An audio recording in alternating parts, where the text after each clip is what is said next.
Vem lutar com Josué em Jericó. Agora! Jericó! Agora você! Jericó! Vem lutar com Josué em Jericó. E as muralhas cairão. Eu ia falar cairão, cara. Você está no seu podcast Além do Sábado, mas pode perceber que não há cantores. Tirando o Pastor Saulo, que faz um dueto lindíssimo com a esposa dele, a Rose. Já aproveitando, Pastor Saulo, no momento do seu salve, pode mandar um beijo para Rose. Gente, antes de mais nada, a gente brincou com o Jericó porque é o tema desse episódio. A gente está chegando na lição número 5 aqui no podcast. Porém, dá uma olhada. Nós estamos de sala nova, luzes, mesa, os microfones foram evoluindo. Cada dia a gente tem um pouquinho mais de melhora para continuar comunicando esperança para o máximo de pessoas possíveis. E eu quero dizer para vocês que eu estou feliz. Eu estou muito mais feliz porque vocês saíram da minha casa do que porque a gente tem uma sala nova, um estúdio novo aqui na Igreja de Caraí, distrito de Niterói, distrito central de Niterói. A gente saiu da sala, eu quero dizer aos pais fundadores, estão ali escondidinhos, vocês eram muito bem-vindos. Mas... Fora estresse. Foi duas alegrias. Uma chegada e outra de sair. Era melhor fazer bagunça em outro lugar. Não, minha cozinha tá sem aquela bagunça deixada. Eu não preciso mais limpar a casa 4, 5 vezes. Brincadeira. Gente, é muito bom a gente estar aqui. A gente está inaugurando essa primeira gravação nos estúdios. Eu não sei, a gente não deu um nome para esse estúdio, né? Será que Estúdio Além do Sábado? Mas o Além do Sábado é um podcast e a gente pode gravar muitos outros, né? Já tem um na agulha aí. Já tem um na agulha? O de finanças, não. Empreendedorismo. É empreendedorismo. De empreendedorismo. Empreendedorismo e cristianismo ao mesmo tempo. Então, olha, gente, a gente ainda vai pensar no nome para esse estúdio. De repente, vocês podem dar sugestões de nome para esse estúdio. E aproveitando aqui, deixa eu apresentar ele... Jordan, é assim que pronuncia? É isso aí. Jordan, que já esteve conosco em outros episódios e volta agora para estudar e discutir a lição, essa lição maravilhosa de Jericó. Jordan, dá um abraço, um salve para a galera. Salve, juventude! Muito bem-vindos a mais um podcast. Que Deus possa iluminar a vida de vocês, que possa abrir um pouquinho mais a mente de vocês nesse estudo que é fantástico, com essa bancada que é incrível. E fiquem aí conosco. Diga de passagem, quem fez essa mesa aqui? Pastor Saulo. Jordan. Ele preparou essa mesa, ele é marceneiro, esse é um dos dotes dele, ele é empreendedor, trabalha em várias áreas, e uma das áreas que ele trabalha também é com a marcenaria. Ele está cuidando de vários espaços aqui da igreja, é nosso ancião jovem aqui na igreja, então é pai também. Qual é o nome do seu filho? Vicente. Fez um mêsinho hoje. Já nasceu com 48 anos o menino. 72. Com a carteira do INSS assinada. Já. O seu Vicente. Seu Vicente tá com pouquíssimos dias. Muito bom! E do meu lado ele, pastor Victor, que é o pastor aqui da Escola Adventista de Niterói. Pastor, manda o seu salve. Galerinha, boa noite, boa tarde, bom dia. Que bom estar aqui com vocês. Deixa eu agitar aqui para não dar BO. Gente, seja bem-vindo a mais um podcast. Pastor, é o processo, né? É o processo. Tá chegando no propósito. A gente iniciou na escola, na casa do pastor. A gente está aqui, né? Então, Deus abençoou, guardou. E, gente, será hoje um podcast incrível, fantástico. Então, seja bem-vindo para a graça de Deus. Amém. O feito é melhor que o perfeito. E ele, nossa referência teológica, ele que é pai de duas garotas maravilhosas, Sofia e Esté. Quantos anos tem a Sofia? Sofia tem 11. 11 anos e Estézinha? 5 anos. 5 anos, esposo da Rose, nossa querida professora.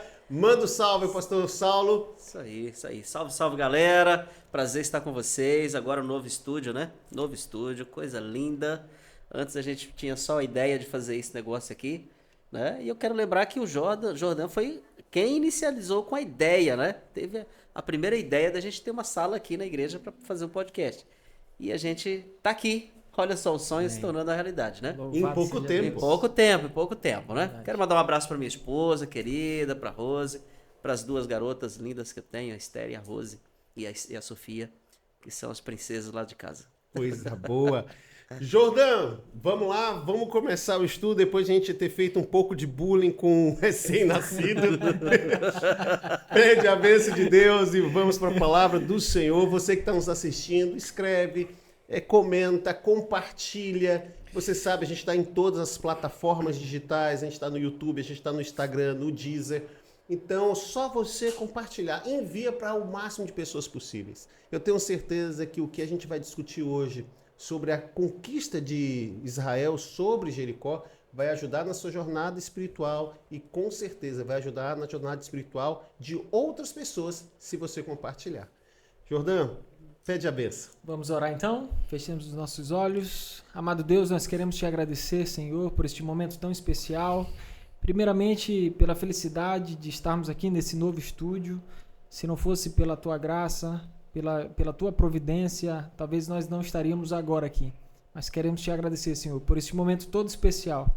Agradecer pelas pessoas que aqui aceitaram o convite de estar aqui e debater esse assunto que é fantástico, uma história fantástica de demonstração de amor, do teu poder e de fato aprendermos a confiar na tua providência, Senhor.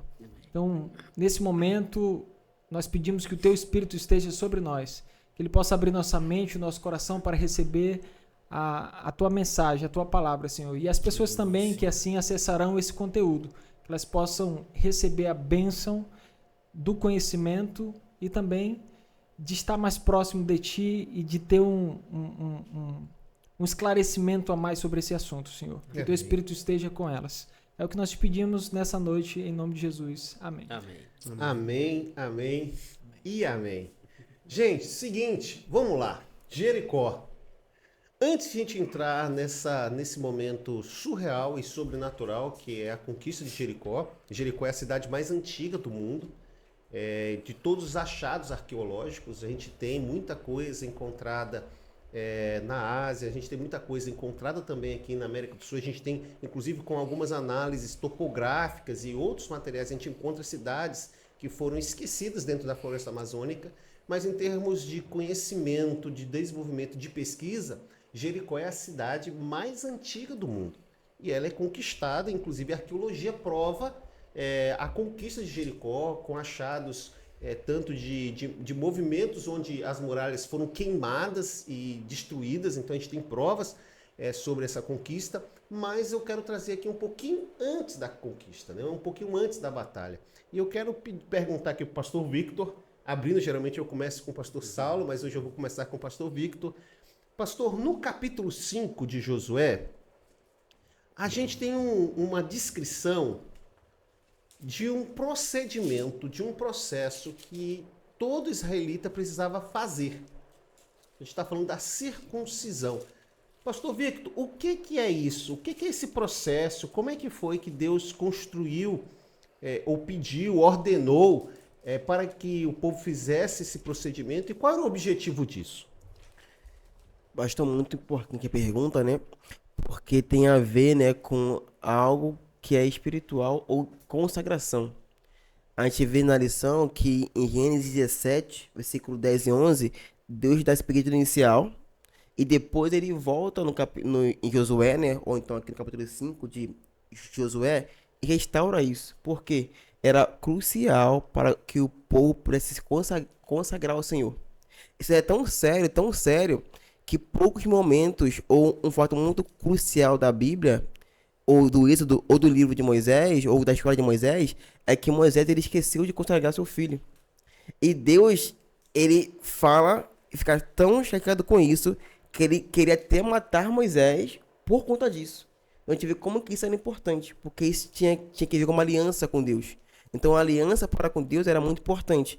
E o líder naquela época era muito importante cumprir aquela aliança. E Moisés não tinha cumprido. Aí foi preciso que sua irmã, né, pegasse ali seu filho, né, fizesse ali processo para que isso acontecesse. Então a aliança a Deus, a consagração a Deus era importante e também porque foi importante para aquele momento. Mas Porque o que os que era ritos- isso, a circuncisão? O pessoal fala, o que que é a circuncisão em termos de ato? Você falou assim, que ele fizesse esse processo com o filho.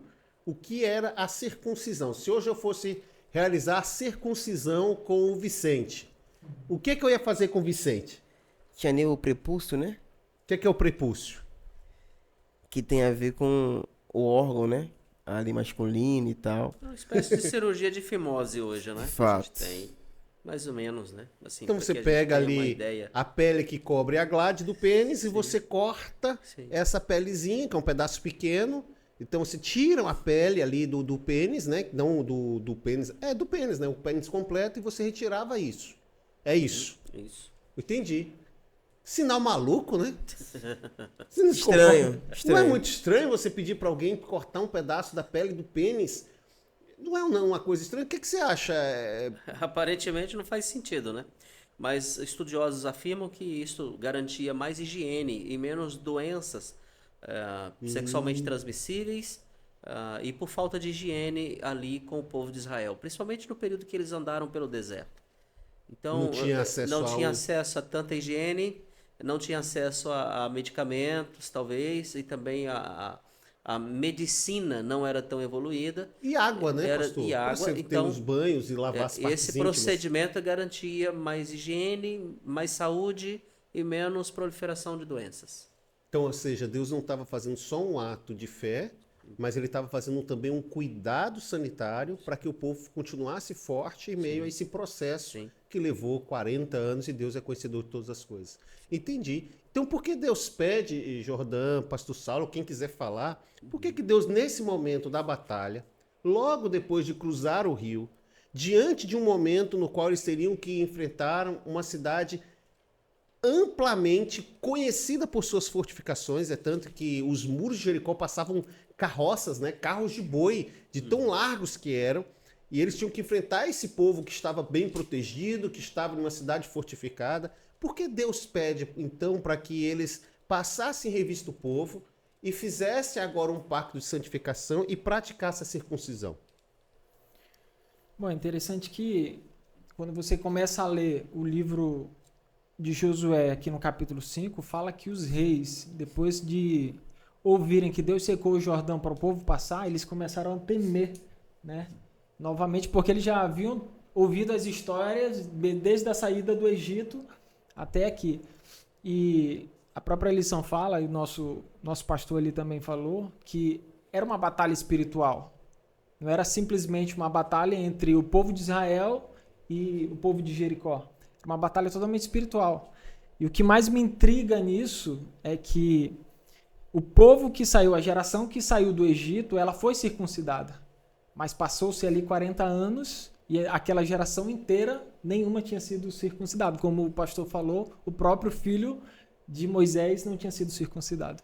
E a circuncisão, como ele falou, é uma aliança, né? Que foi feita e foi dada primeiro a Abraão, né?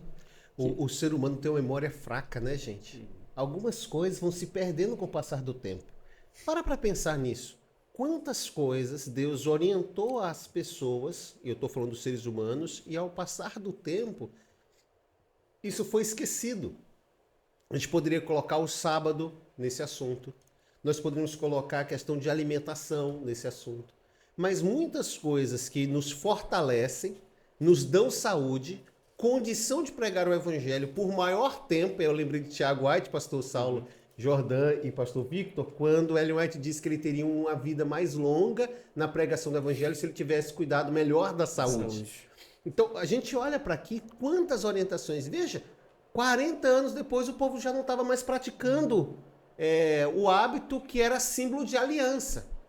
Quando eu olho para isso, eu queria dividir e colocar aqui, principalmente o pastor Saulo. Pastor, o senhor percebe que a gente, como igreja, o jovem, ele está perdendo esse conhecimento dos pactos que Deus realizou no passado e do pacto principal. Isso está alterando a mudança dele nas suas práticas, como ele tem olhado para o emprego, para as decisões que toma na vida? Sim, as duas coisas são verdadeiras. Eu penso que os pais talvez não estejam passando com tanta ênfase e cuidando tanto para que eles tenham essas informações vívidas, Como também, talvez, muitos jovens tenham ouvido e têm relativizado a importância disso. Entendeu?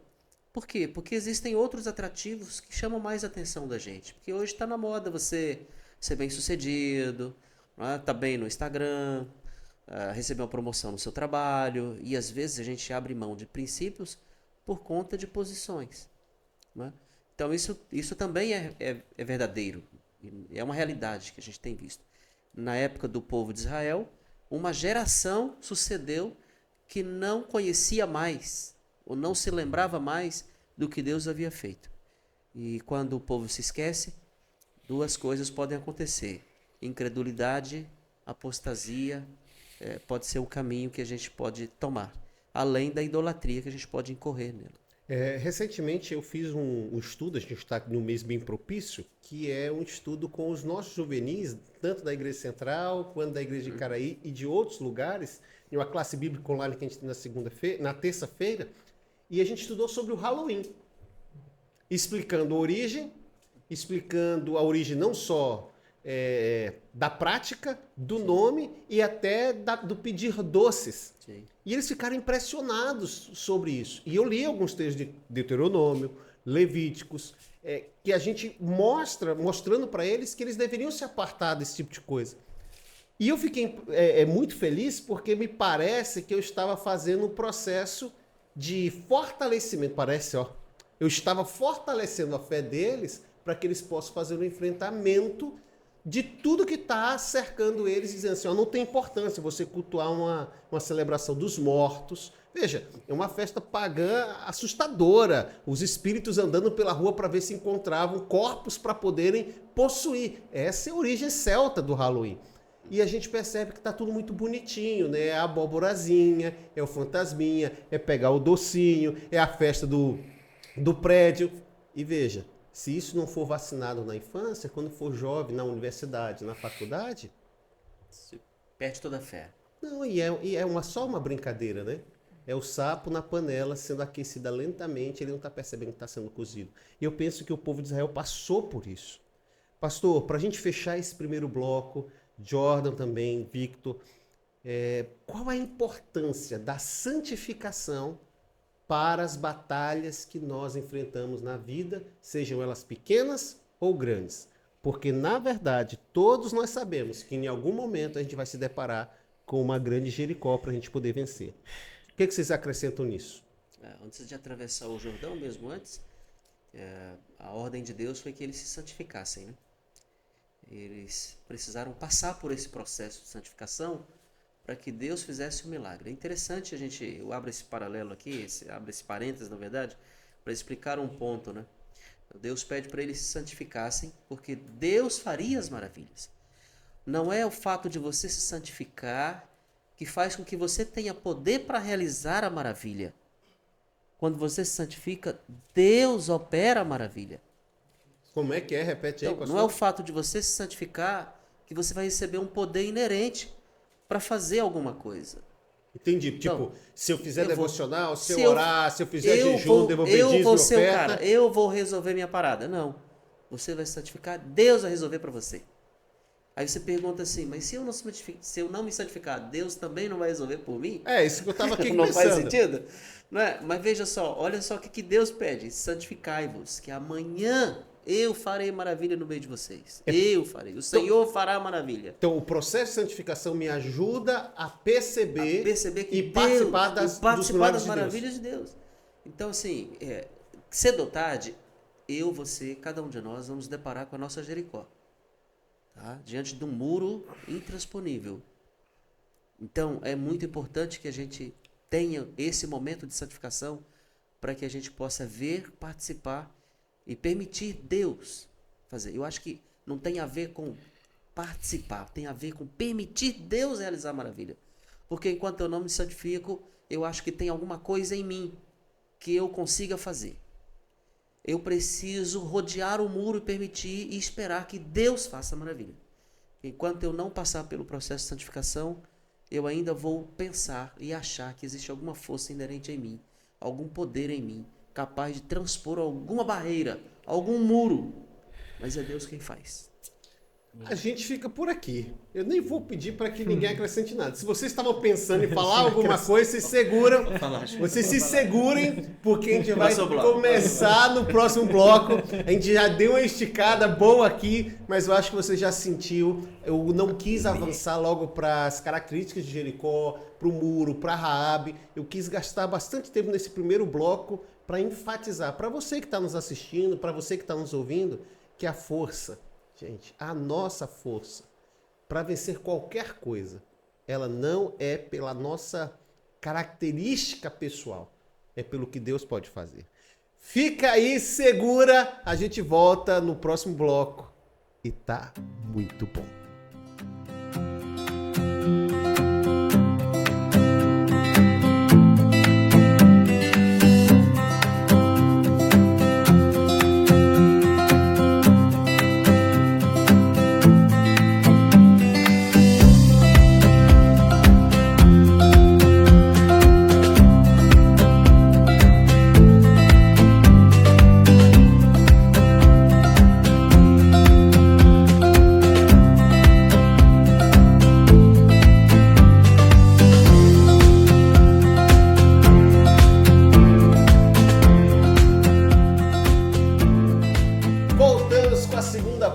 Desse episódio, que é o 5º dessa lição, que fala sobre Josué. A bancada tá pronta aqui, mas antes de dar sequência, eu vou dar já a pergunta para vocês, tá?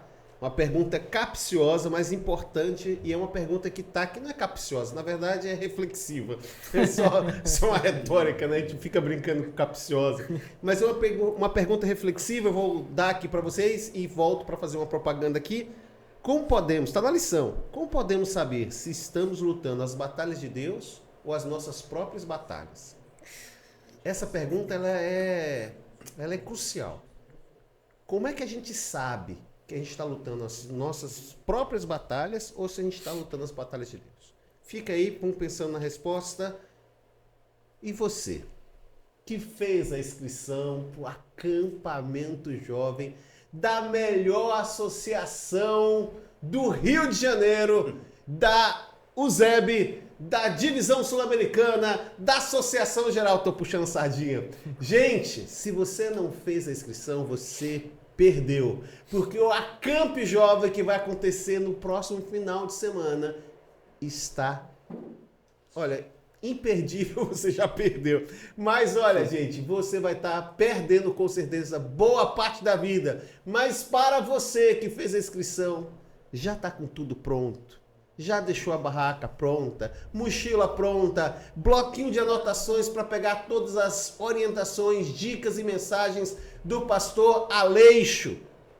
Você não vai se arrepender se você se organizar para aproveitar o máximo com Deus. E aí o nosso próximo episódio, o episódio número 6, vai acontecer lá, pastor Saulo. O senhor sabia?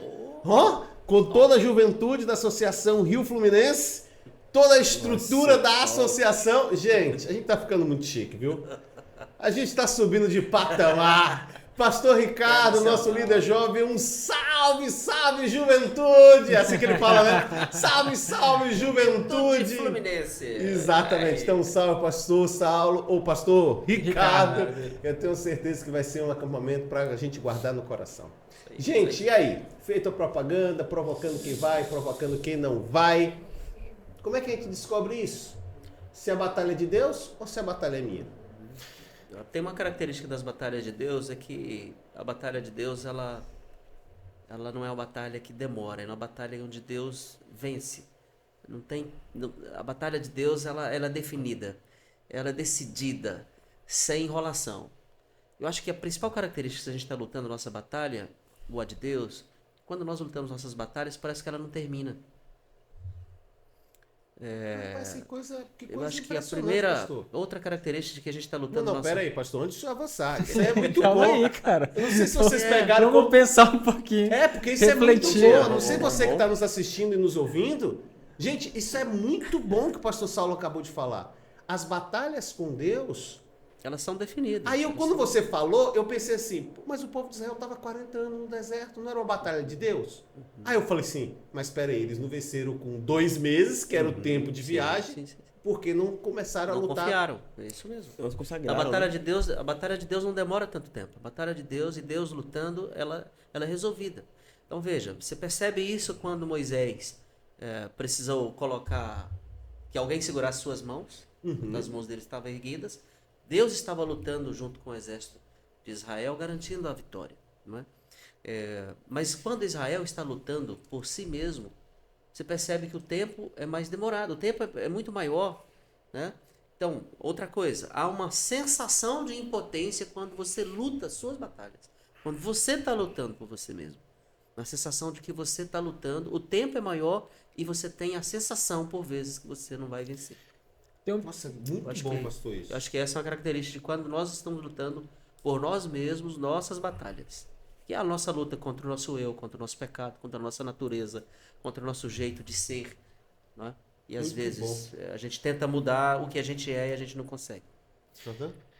Tem uma outra característica que é algo que você não pode fazer, né? Ou não tá ali. Não tem nada que você possa fazer quando Deus entra e mostra quem Ele é, né? E o senhor falando sobre isso aí me remeteu a Números 14, quando o povo de Israel perde a batalha exatamente para os cananeus e os amalequitas, quando eles subiram dizendo que iam tomar a terra, mas Moisés e a Arca da Aliança permaneceram no arraial. E Moisés falou, não subam porque Deus não estará com vocês. E vocês não vão ganhar essa batalha. E eles teimaram, perderam. E aí, trazendo um paralelo com a lição dessa semana, começou com a Arca da Aliança na frente. Representando de fato que era Deus, era quem ia dar a vitória. Tanto que Josué fala, né? Que Deus é quem vai dar a vitória para vocês. É bem interessante, pastor, o que falou o pastor Saulo e o Jordão, é que se a gente for parar para pensar, tudo teve com consagração. Porque o que fez o povo de Israel perder ali a guerra? Porque eles não levaram o maior símbolo de consagração, que era a arca. Eles desobedeceram um mandamento de Deus. Perfeito. E quando a gente entende que a consagração é importante, a gente entende que a gente pode vencer batalhas por meio da santificação e da consagração. Porque olha só, a gente entende que a força vem de quem? Vem de Deus. Mas se eu for lutar uma batalha sem Deus, a possibilidade de eu perder, ela é grande ou ela é assertiva. Então, quando eu entendo que a força vem de Deus e quem vencia a batalha era Deus, e quem vence por nós também é Deus, a gente entende que quando eu busco a Deus, eu entendo que Deus está comigo, eu consigo de forma prática saber que Ele está comigo a ponto de eu ir até batalhas e vencer batalhas. E não por mim, mas por Deus, porque Deus está na frente. O Barco fez aqui uma pergunta, é até meio complicado, como eu sei que a luta é minha ou é de Deus? É difícil isso. Mas como eu tenho uma comunhão, uma consagração a Deus, eu entendo e compreendo que quando eu estou com Ele, buscando a Ele, a vitória é garantida, porque a força vem dele e Ele que vence a batalha por nós. Então deixa eu fazer uma virada aqui.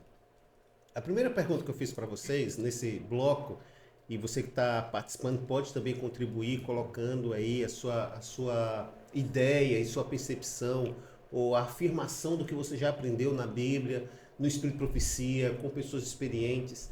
E eu fiz a pergunta para a gente fazer a diferenciação. Mas quando a gente olha para a destruição de Jericó, não parece uma matança assim sanguinária? E aí eu estou fazendo uma virada mesmo, mudando agora o rumo da discussão. Não dá a sensação que Deus está fazendo uma carnificina com milhares de pessoas, crianças, animais. E ele estava extirpando ali toda essa situação.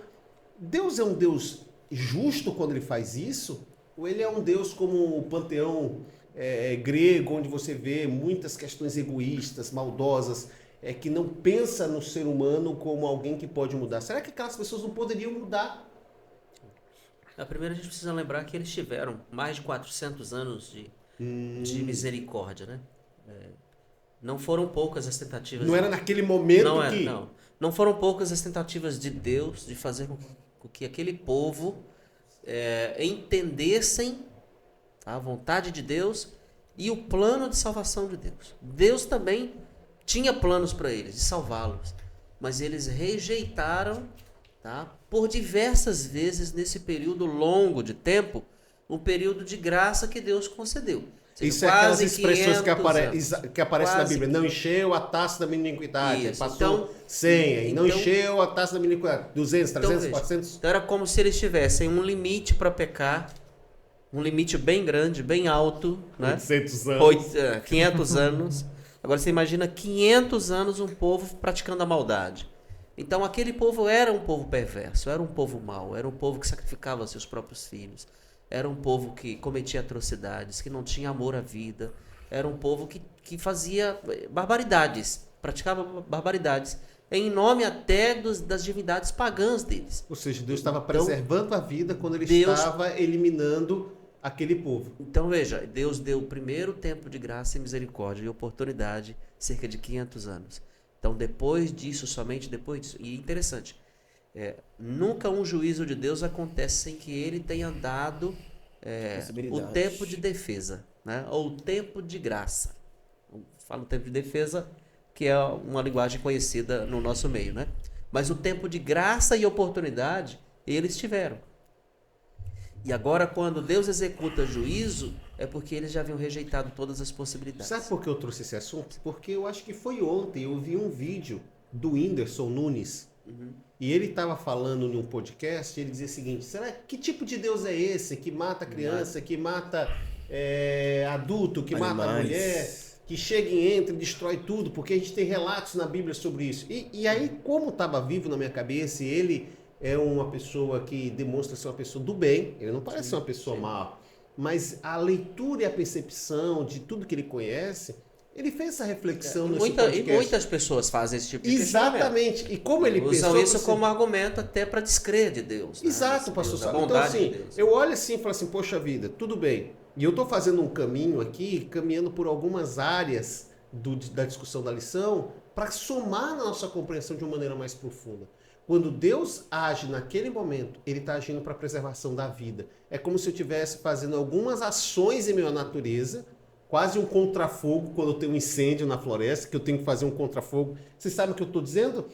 O incêndio vem para um lado, você se antecipa ao incêndio, você faz um corte e você queima do lado contrário para que quando fogo com fogo se encontrar, você não tenha o que queimar. E assim você preserva a vida de uma quantidade maior. Então, quando eu olho para essa situação, eu percebo e identifico aqui Deus fazendo um contrafogo para preservar a vida, porque se permitisse aquele povo teria feito barbaridades. Nós Pastor. já ouvimos. Pode falar, meu amigo. Certeza? Pode falar. Para o ímpar, Pode falar. seria um... Não, e a prova disso que falou o pastor Saulo é Raabe. Porque o mesmo povo que, querendo ou não, foi destruído ali em Jericó, também teve Raabe que foi salva em Jericó. Nossa, Porque ela foi fiel, buscou a Deus. Ela sensacional. reconheceu, Reconheceu a Deus. Que Essa ele era o regra verdadeiro. aí, essa exceção confirma a regra, né? De fato. E era plano de Deus salvar as pessoas ali. Tanto é que Raabe é a prova Salvou. disso. E Deus tem dois tipos de missão, né? Quando a gente vê teologia, a gente estuda teologia, vamos esse ponto, que é a missão centrípeta e centrífuga. Centrípeta é para dentro. Então Deus tinha a missão de salvar o povo de Israel. Mas também tinha a missão centrífuga, que é para fora. Que também tinha a missão de salvar o povo de fora também. Raabe, Acabe, Nabucodonosor. São povos que Deus tinha a missão de salvar também, que não era do povo de Israel. Jonas, ele vai até Nínive para salvar os ninivitas, que era talvez o pior povo daquela terra ou que havia tido naquele tempo. Se a gente voltar um Excelente, pouquinho... pastor Victor. Se a gente, Só lembrando, né, que Raabe, ela faz parte da descendência de Jesus Cristo. E ela era prostituta, um adendo, né? Então, como que Deus vai salvar uma prostituta do povo que ele foi lá, abre aspas, né, como diz o povo, né, destruir, matar e tal? O Deus que a gente serve, gente, é um Deus de graça. Quando a gente olha para o Antigo Testamento, também é graça. Quando a gente olha para o Novo Testamento, também é graça. O erro, pastor, é quando a gente tenta falar, não, a graça, ou quando a gente fala de graça, isso é para o Novo Testamento. Mas também o Antigo Testamento, a gente falou de Jonas, de Raabe, também há muitos relatos de graça. Então Deus é Deus de graça. E antes, o pastor ele falou de 40 anos, aliás, 400 anos, né? Que foi que eles ficaram ali no Egito, que eles tiveram a possibilidade de salvar, mas após isso também, ou entre isso, também tem 40 anos também. 40 anos que o povo pôde também ver o que Deus fez no Egito. abriu o mar vermelho, ajudou o povo, guiou o povo para terem se converter, mas não fizeram. Era um testemunho esse. Testemunho que eles poderiam enxergar. Mas também eles optaram por não servir a Deus. Eles optaram, enquanto Raabe escolheu servir e reconhecer a Deus. Muito bom. Jordan? É só um ponto que a gente tem um ditado popular que para você não apodrecer os frutos do seio, você tem que tirar as maçãs podres, né? Ou os frutos podres. E aqui fala que os cananeus eles tinham mergulhado em um paganismo deplorável mesmo. Então, era preciso que isso acontecesse. E a gente, olhando para o povo de Israel, a gente tem que lembrar qual era o intuito de Deus para o povo de Israel. Qual era o intuito de Deus? Era que eles fossem o exemplo, primeiro espiritual, né? E de como um povo sendo seguido por Deus, na verdade obedecendo ao que Deus falava, ele ia ser o exemplo para as outras nações, que é o que o pastor falou. Então, Israel, ele estava ali para cumprir exatamente esse desígnio. E para isso, primeiro eles tinham que eliminar. Como o pastor falou, eles tiveram tempo suficiente, mais que suficiente, para se converterem, né? Eu estava aqui pensando enquanto vocês estavam falando, e minha mente foi para a simbologia das coisas que ocorreram nesse processo. Porque você veja, você tem um tecido carmesim estendido ali. Você tem trombeta sendo tocada. Você tem um monte de vozes, o som. Você tem muitas simbologias. Pastor Saulo... 7, né? Os 7, dá 7 voltas. Agora, vem cá. Pastor... A gente tem aí instrumentos da vitória e instrumentos da graça, né? Mas a minha pergunta para ti, pastor, não é nem sobre os instrumentos da vitória e da graça. Por que Deus utiliza símbolos com tanta frequência, tanto no Antigo Testamento quanto no Novo? Por exemplo, Jesus Cristo nos dá a ceia, é a pomba do Espírito Santo, é o lava-pés, é a cruz. Por que Jesus utiliza o manto vermelho, né? O manto vermelho? Por que tem tantas simbologias assim? Deus estava num processo didático do povo, né? Eu acho que os ensinamentos de Deus, Deus é muito didático, ele usa uma didática impressionante. E essa didática de Deus, ela também é gradativa, né? Ou seja, Deus vai intensificando os sinais e os símbolos à medida que vai aumentando também a compreensão. Então, o povo de Israel, no começo, eles tiveram que matar um cordeiro, fazer a Páscoa, passar o sangue no beiral da porta. Olha, depois o santuário. Entende? Então, olha só, são coisas muito rústicas, muito elementares. Agora, eles vão agora para o santuário, agora já é um cordeiro, já tem um sacerdote, já tem uma mitra, já tem 12 pedras no peitoral do sacerdote, já tem, né, um serviço acontecendo de manhã e de tarde, né? Agora você vai para a história de Jericó, um manto, não é isso? E aí esses símbolos vão chegando até o auge, que é João olha para Jesus e diz assim, ele é o Cordeiro de Deus. Que tira o pecado do mundo. E quando isso acontece, a gente chega no auge da didática de Deus. Ele ensinou, usou símbolos, imagens, linguagens de sinais, para que o povo entendesse até que chegasse o auge. Pastor, eu coloco isso e aí falo para você que está nos assistindo, você que é jovem, você que está buscando algumas referências. É importante esses símbolos, mas não confunda você ter símbolos norteadores para símbolos de idolatria.